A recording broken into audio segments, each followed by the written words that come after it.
Welcome back, Slippy Sliders. I'm Lupinefiasco, this is Daily FaB Gameplay, and today we're playing against my teammate Devin Killebrew, piloting Victor Goldmane High and Mighty. For anyone new to the channel, I'll review replays of games I played on the Talishar.net client after enough time has passed that I lose my bias and can more objectively judge the quality of my games. I'll talk through turn cycles and give my thoughts on the lines I would take now compared to the lines I took then at the time of recording. We either learn from our mistakes or reinforce good play patterns to tighten and optimize our gameplay in the future and take down paper events to walk away with that shiny, shiny cardboard.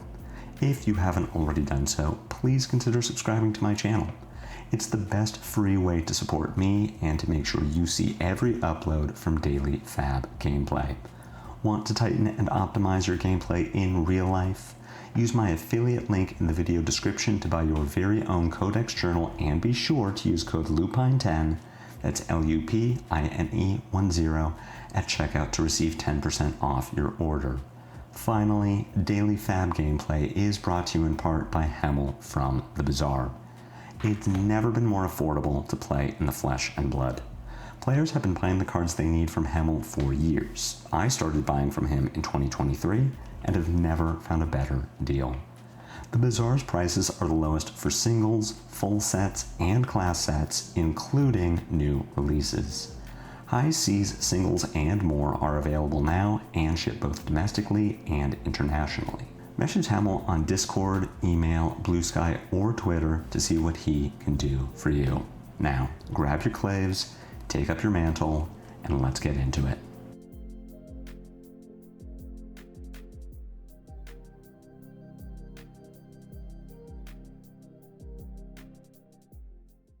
We reviewed a Vala game earlier this week. Now we're going to look at the other Guardian that I think is poised to really take off with Mastery Pack Guardian in Victor.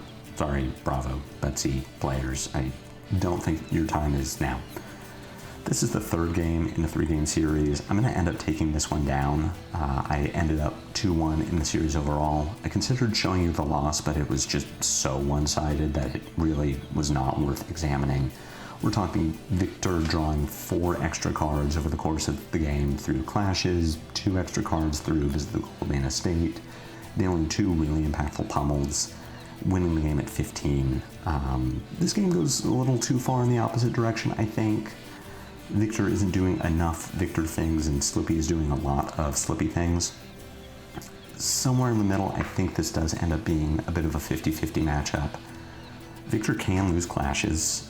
The number of non-attacks in Victor's deck is still fairly high, maybe hovering around 10, even after potentially cutting defense reactions to make space for a clash of the new one, the discard one, the 4-block.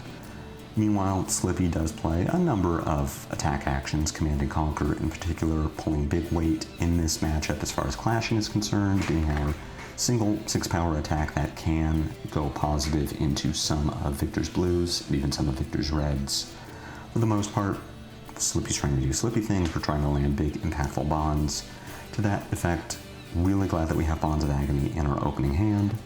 Surgical Extraction, I do think has some positive matchup potential against Guardian. Having a CNC in our opener is great too, so that we can start stocking the yard for Codex of Frailty. And because we did lose the last game, we chose to go second in this one. That is where I think Slippy wants to be against Guardian.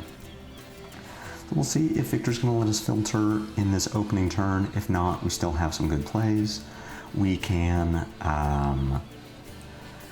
start by opening with Bonds, and that's going to do 2 things for us. First is it will very likely prompt Victor to make some atrocious blocks just on the off chance that we can do a big Bonds line. Usually what you do want to do with your first ones is just send it, 1 with Go Again, prompt your opponent to make some very bad blocking decisions, and then we're going to follow up with Command and Conquer, arsenaling this Old Weaver Spinneret.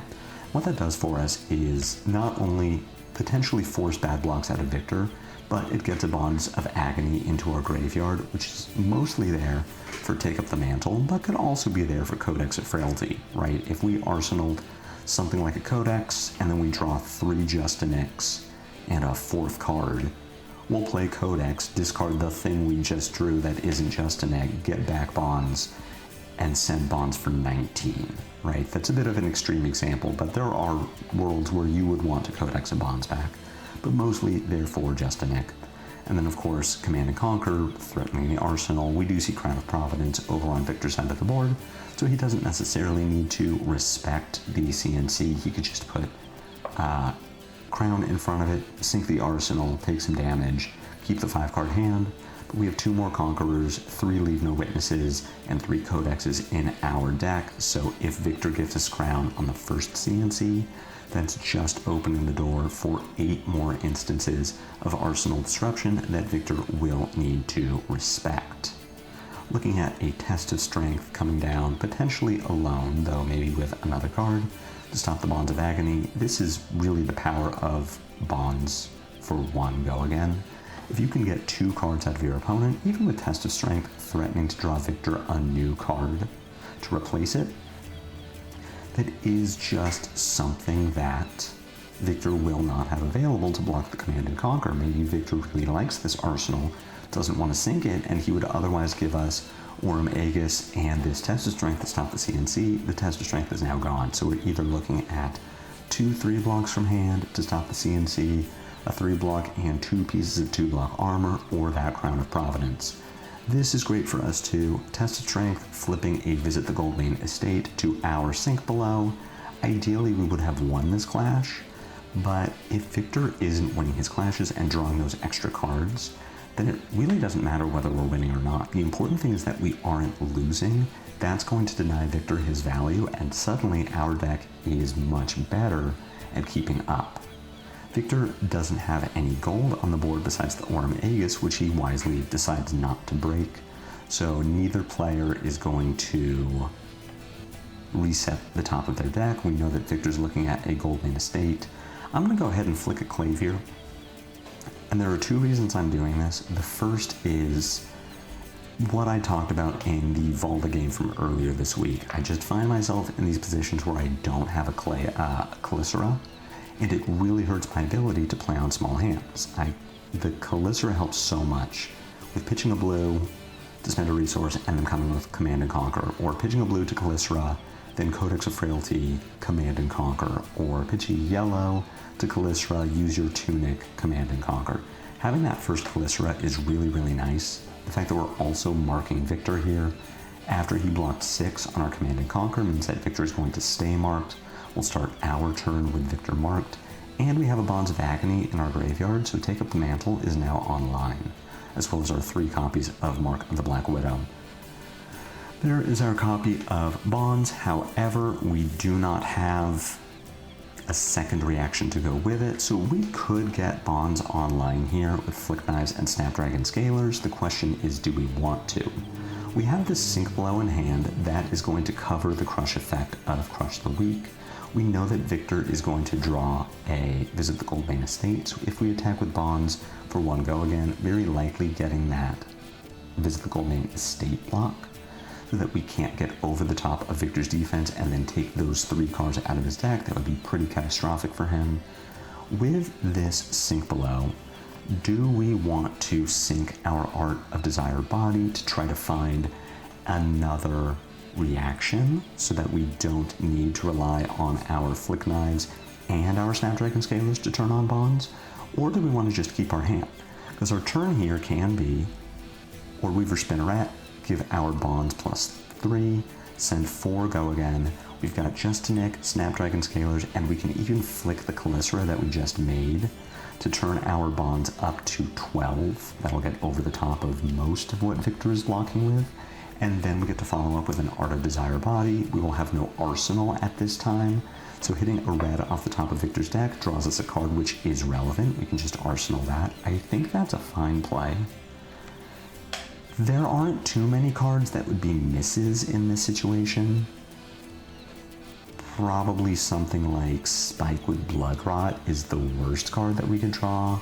Something like Surgical Extraction maybe, having to go into our arsenal, is not the best card that we could have available. So I think I do want to keep this Art of Desire Body. I'm not really looking for the reaction here. And you can see we draw a double trouble, which is so much worse than having this Bonds of Agony, having that Art of Desire body. We're still going to send the Bonds. We're going to see how Victor decides to block. We're playing with the knowledge that Victor builds recently are moving away from defense reactions in order to fit Test of Iron Grip, the new 4-block. We're gonna see it at some point this game, and I'm gonna remember what the name of it is. The 4-block that clashes, and if whoever loses has to discard a card from hand. But that means that when Victor is blocking 6 on the Bonds, we are confident that Victor will not be able to stop the 6. Victor doesn't have a reaction to cover the 6, so we're pushing 6 points of damage over the top. We are also getting to look at Victor's hand, and Victor wisely blocking with Visit the Goldbane Estate, as we expected, but also a Command and Conquer, so the only 2 cards left in Victor's hand are some bad blues. Thunk here being the best option for us to take, just because it does have value outside of being pitch. We don't want Victor to win any clashes with Thunk and generate might tokens. So we'll take the Thunks out of Victor's deck, leave him with a Buckling Blow. We know that Victor's turn is just going to be Titan's Fist pass. The rest of our turn should probably just be Double Trouble, pitch into Hunter's Clave. We deal a point of damage, we remark Victor, noting that we still have 3 Take Up the Mantles in our deck. But we do really wish we had that Art of Desire body. If I had the Art of Desire body, I am arsenaling it here and I'm letting Victor just hit me for 4. I don't want to give him the option to cleanly block my Art of Desire with this Buckling Blow. I would rather be playing on a 5-card hand, especially considering that we still have Take Up the Mantles, and I need a stealth attack to put it on, but also our Tunic is going to be up. We have Spike with Blood Rots in the deck. We have a Concealed Blade or 2 that could replace the Kalysra with a Hunter's Clave, so I have a lot of reasons to keep a 5-card hand, but Double Trouble isn't the one that I want to keep. We see Pummels in our deck. Again, this is the 3rd round of a 3-part series, so I'm not overly concerned with what Victor has in his deck. The important thing is that there are no defense reactions. I know that because this is game 3, but if this was game 1 of a fresh series or an unknown opponent, I would absolutely be paying attention to defense reactions, damage prevention, really anything unusual or anything that could stop me. Snag would be another card that I don't think Victor runs, but I would absolutely want to be on the lookout for as I am planning through turn cycles. Titan's Fist is coming in for 4. Oh, I did arsenal the Double Trouble. That was a mistake. Yeah, see, and here is where, so I totally missed that. Yes, we should have pitched the Double Trouble to attack with Hunter's Clave. If Victor had taken that damage, he's at 31, is marked, and now we're just on. We get to send Double Trouble, Take Up the Mantle into Bonds of Agony, Razor's Edge, Tunic, Spike with Blood Rot, and we've got Bonds coming in for 13 with on-hit Blood Rot and an active Bonds effect. But now we're in a position where we are either flicking our last Hunter's Clave, which I really don't want to do because I don't want to have 0 daggers, or we're having to take 4 from the Titan's Fist to keep a 5-card hand because we need to pitch this Double Trouble from hand to attack with the Hunter's Clave. We don't have another Clave, so if Victor gives us Orm Aegis or Gauntlets of Iron Will, then the Clave just doesn't connect, and now I guess our line is Double Trouble from Arsenal, use our floating resource to play Spike with Blood Rot, Razor's Edge, sure we're attacking for 9 with on-hit Blood Rot, on-hit banish the top 2 cards of your deck, Arsenal, Take Up the Mantle. But that's, I mean, it's fine. It's a 3-card 11, which is okay, but we really would like to just be guaranteed to send a 4-card 13 with on-hit Blood Rot to make it a 4-card 15 that even takes a card from Victor's hand. But I do like just taking the Titan's Fist, given the fact that we did not pitch to the Clave last turn. I think we are just relying on either getting that point of damage from the Clave, the mark on Victor that's going to turn on our Bonds, or we're getting a full 2-block on a Clave, and then we still have a decent 3-card follow-up that gives us an arsenal and take up the mantle is going to be fine. The positive side of this play is that this is asking Victor a question, which is, how do you want to block this glaive, or do you even think that you need to? Because giving us a full piece of armor to stop piercing 1 just really feels bad from Victor's side of the table.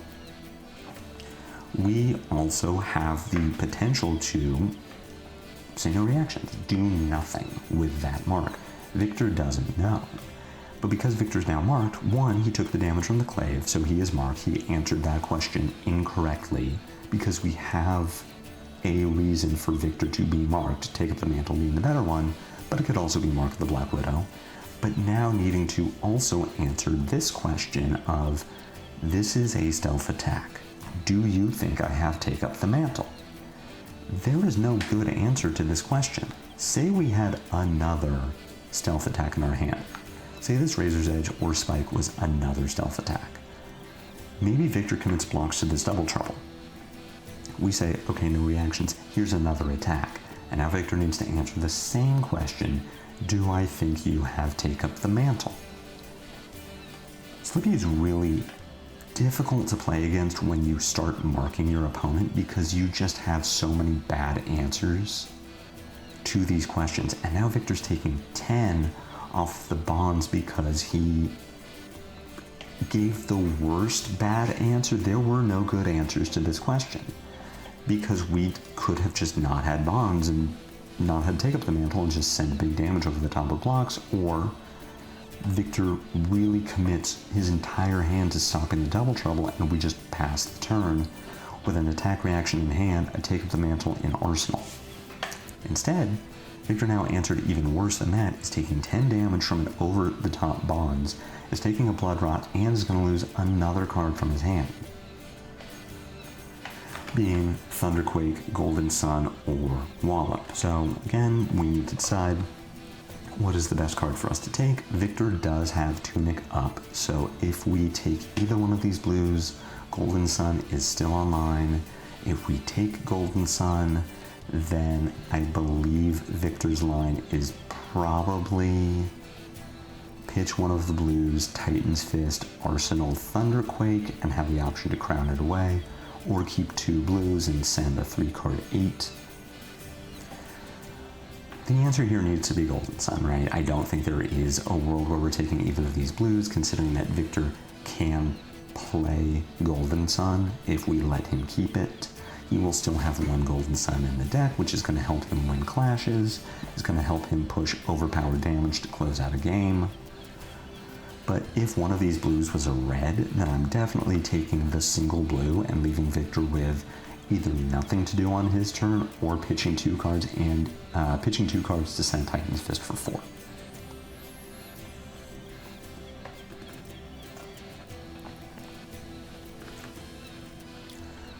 Again, looking through Victor's deck, all of the normal stuff, though noting that Victor does have pummels.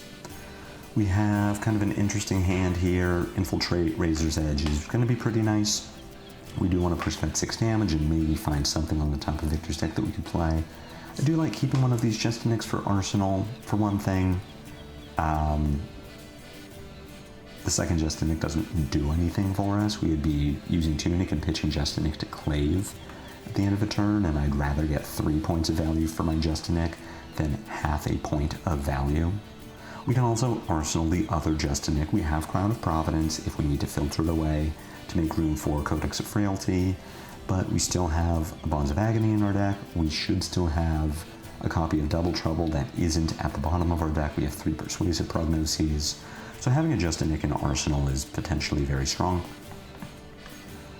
We are in a very commanding position. I'll tell you now the reason that I want to review this game is that from being 10 points up, we're going to win only 5 points up. And I'm really interested to know if there's anywhere that I misplayed over the course of this game where I maybe could have played more tightly so that Victor doesn't gain that much life. Really, did I ever let off the gas and that's what let Victor almost make a comeback?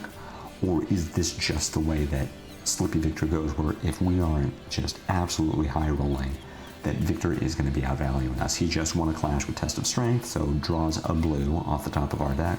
Off the top of his deck, we know we have a Surgical Extraction at the top of ours. Interesting hand here. So we do have the Justinic and Arsenal. We do have this Persuasive Prognosis. There are really cool things that we can do with this hand.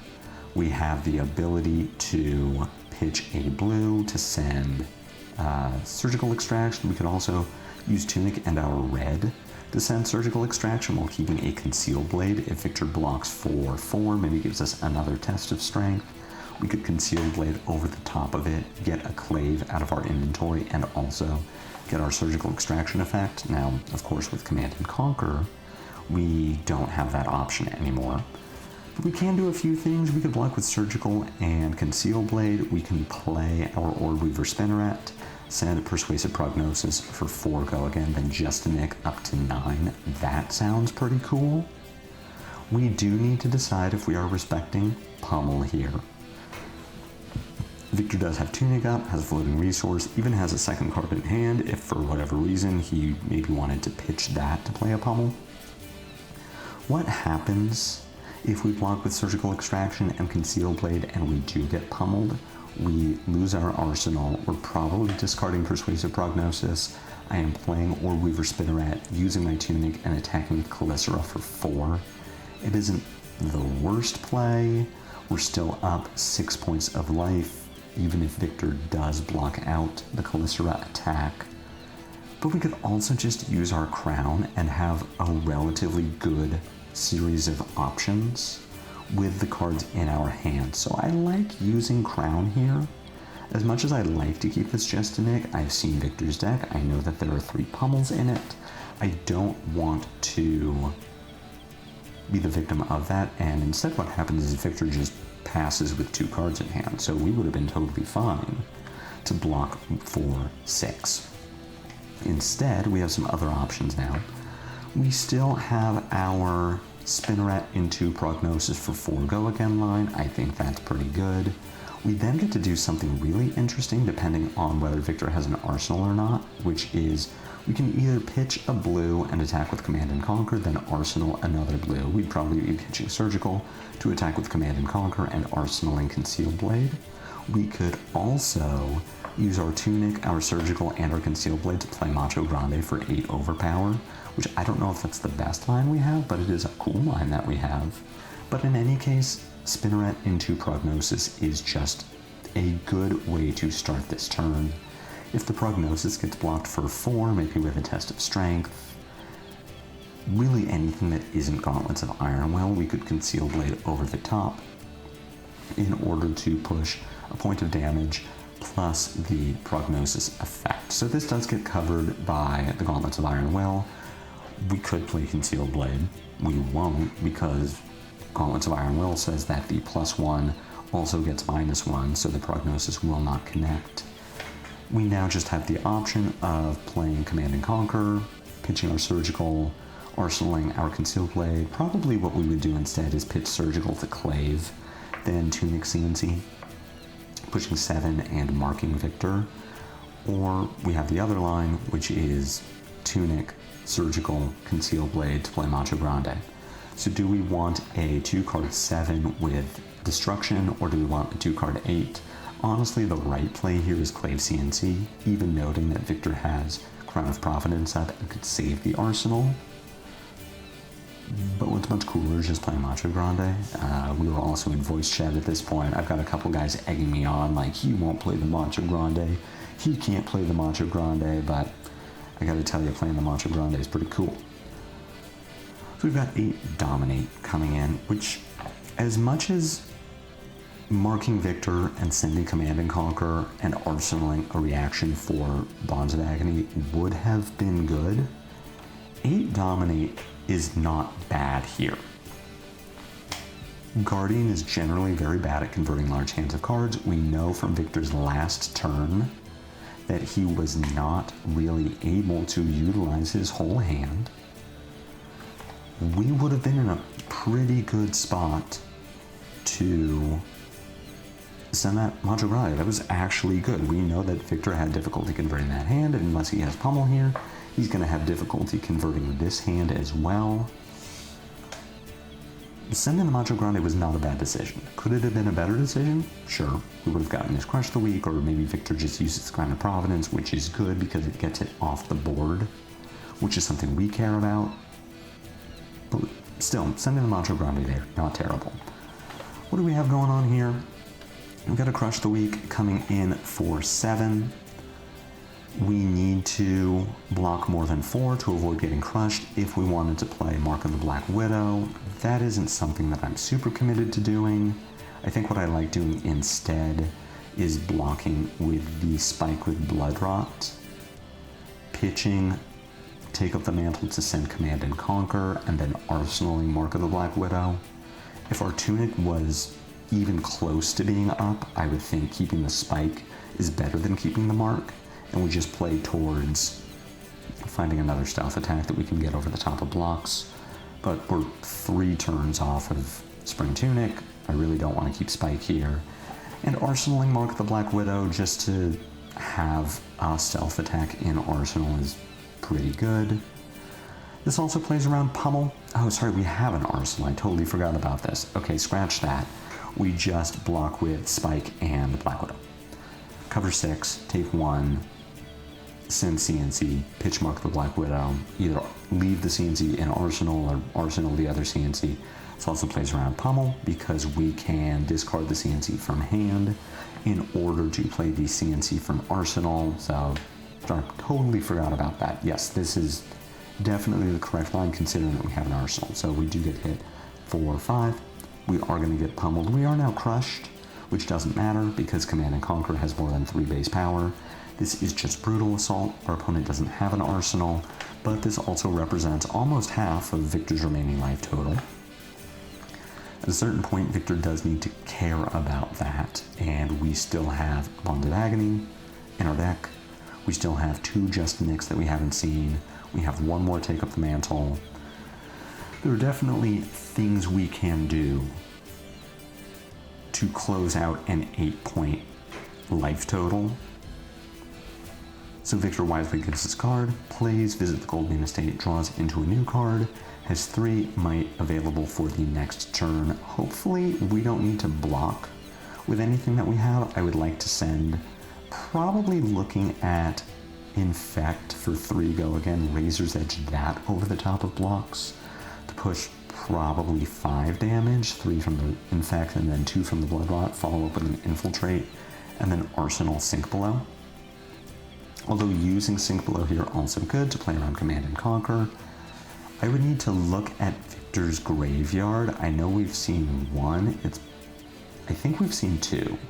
So it's likely that we don't need to play around Command and Conquer anymore.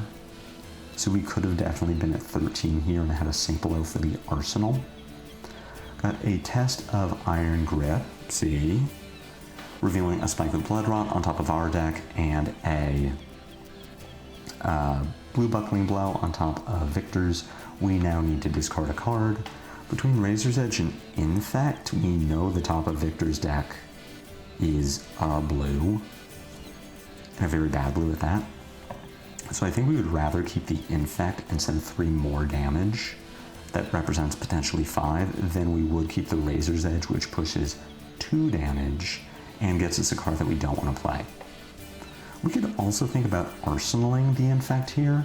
Our Tunic is going to be online next turn. We know that we have a Spike with Blood Rot, so we will need a stealth attack to put the Spike on top of. It's a difficult call. Again, we've seen 2 Command and Conquers from Victor. We know that we are looking at Might. We've got a Spinal Crush coming in for 12. Having that Infect in Arsenal would have been pretty good. We would have been able to block with Mark, Infect, and Leave No Witnesses. Take 3 damage, go to 15, and then send 6 back, representing 10 total. Instead, what we're going to want to do here is block with Mark of the Black Widow and Leave No Witnesses. This play kind of makes sense. The Black Widow will need our other Hunter's Clave but it does say that Victor needs to care about this Mark of the Black Widow. We know that he's not on defense reactions, we know that he's not on damage prevention, so he will get marked if we flick the clave. It just depends on what is he blocking with. If he puts 6 in front of the mark, then we just pass the turn, arsenal, spike. If he blocks for 3, then we are flicking, tunicking, spiking, dealing 3 points of damage, plus a blood rot, plus taking another card into Victor's hand. If he doesn't block here, then we're pushing 8. So we do get to flick here, we are going to spike. Pushing 3 points, putting Victor to 7, blood rot puts him to 5, and we are getting another card out of his hand thanks to the Mark of the Black Widow effect. Victor, of course, is still sitting on some armor, or an Aegis, the back half of Gauntlets of Iron Will, Crown of Providence. Tunic and Quick Dodge Flexors has not been used yet. We are going to need to put something together in order to close out this game through all that armor. Thankfully, we are a reaction class. We finally draw a Codex of Frailty, and we have a Calycera, so depending on what Victor is doing, we're looking at Chokeslam for 8, the crush effect being that we cannot gain power on our attack action cards. What are we looking at here? Our intended line is Calycera into Codex CNC. And if our intended line is Calycera into Codex CNC, then we have a few options. We could block with Undercover Acquisition, which we cannot afford to attack with. It would use our Slippy text. The first stealth attack each turn gets go again, which means that our Calycera would not have go again, and we need it to have go again. So we are going to block with Undercover Acquisition.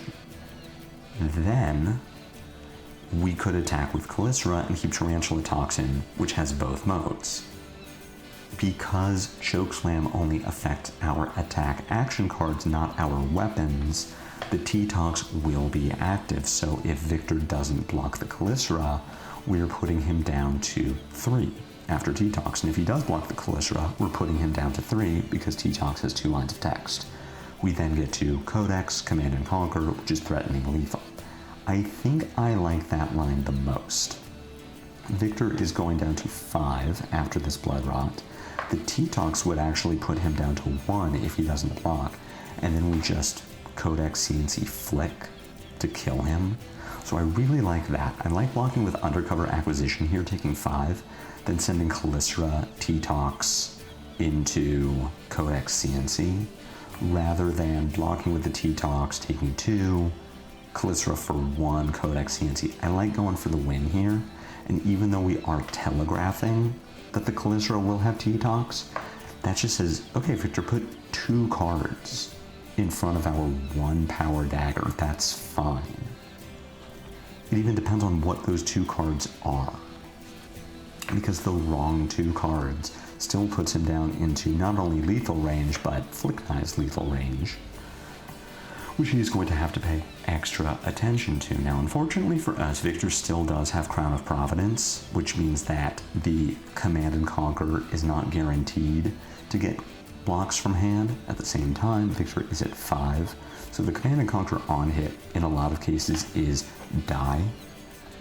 Great place for us to be. So we're going to see how Victor chooses to respect or disrespect the Calycera.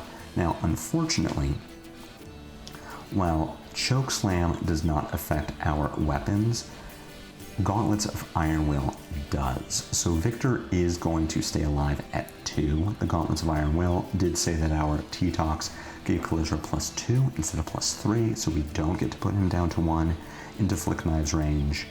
We could flick our Calycera anyway, anticipating that we have 1 more Orb Weaver Spinneret in our deck. That seems very risky to go down to 0 daggers while we still have cards that we would want to pitch, while this Calycera is effectively threatening lethal, because the Calycera plus any follow-up says that Victor dies if he takes the Calycera damage. Let's do a quick check. What did Victor get? Victor got a Command and Conquer. So Victor getting to keep a blue here. We have a Codex of Frailty on top of our deck. Test of Iron Grip doesn't have any text because we have no cards in hand. We're going to get to Arsenal Codex, which is pretty cool, and have cards with which to defend it.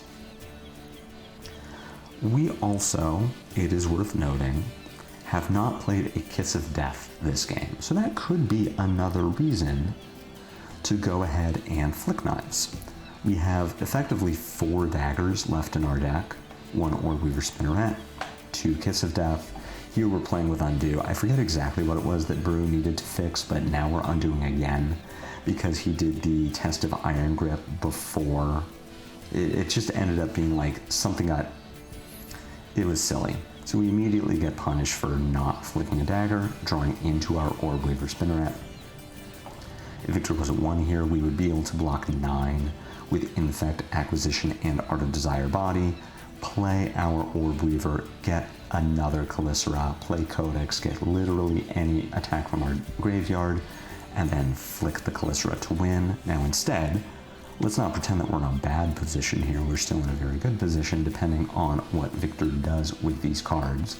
We've got an E-Strike for 5 go again.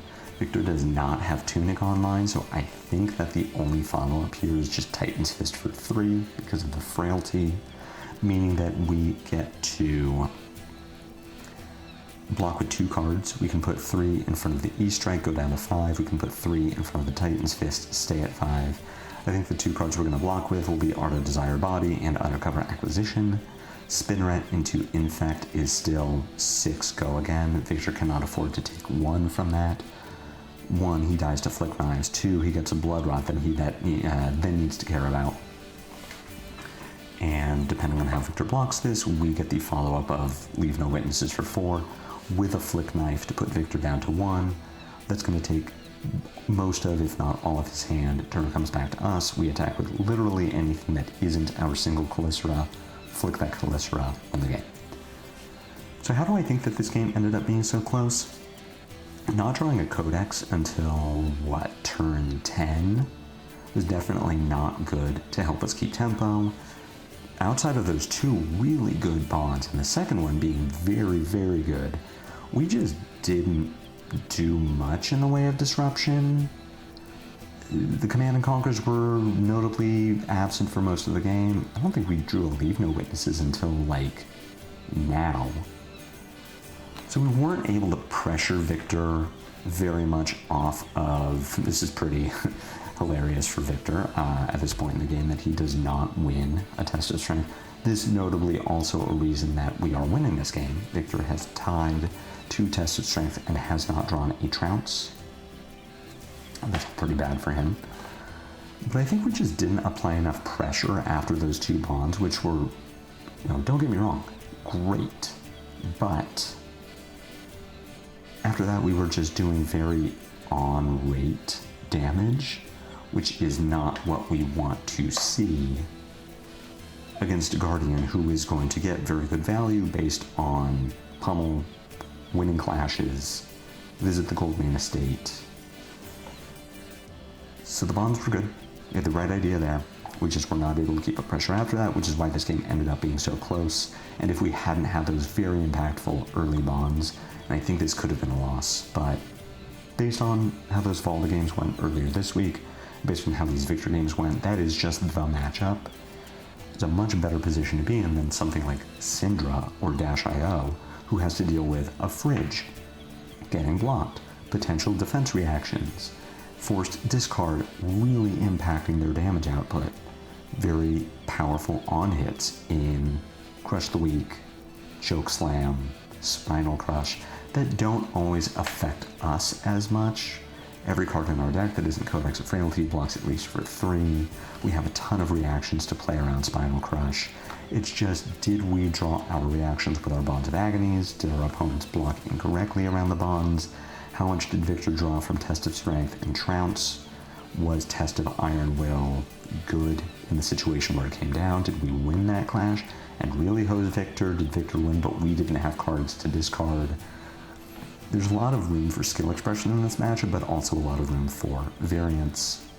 It's not the best place to be, but the fact that we as an aggressive deck are not wildly unfavored into Guardian feels really good. I hope you enjoyed this game. I hope you learned something. If so, be sure to take up that like button. My comments are always open for any questions or feedback. If you haven't already done so, please consider a YouTube subscription. It's free and helps me out a lot. I have a Blue Sky, a Discord, and a Patreon, links to which are in the video description below. I will be back with more Daily FaB gameplay, and until then, take care.